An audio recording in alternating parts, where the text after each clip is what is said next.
ഉള്ള ഗവേഷണം പ്രോത്സാഹിപ്പിക്കുന്നതിനായി സർക്കാർ ആരംഭിക്കുന്ന പദ്ധതിയാണ് വിജ്ഞാൻ ധാര. അമീബിക് മസ്തിഷ്കജ്വരത്തിനെതിരെ ഇന്ത്യയിൽ ആദ്യമായി ആക്ഷൻ പ്ലാൻ രൂപീകരിക്കുന്ന സംസ്ഥാനമാണ് കേരളം. ഏകാരോഗ്യ സമീപനത്തിൽ ഊന്നിയുള്ള ഗവേഷണ പ്രവർത്തനങ്ങൾ നടത്തുകയാണ് ലക്ഷ്യം.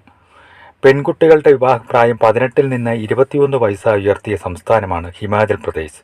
പെൺകുട്ടികളുടെ വിവാഹപ്രായം 21 വർദ്ധിപ്പിക്കുന്നതിനുള്ള നിയമനിർമ്മാണം നടത്തിയ ഇന്ത്യയിലെ ആദ്യ സംസ്ഥാനവും ഹിമാചൽ പ്രദേശ് തന്നെയാണ്.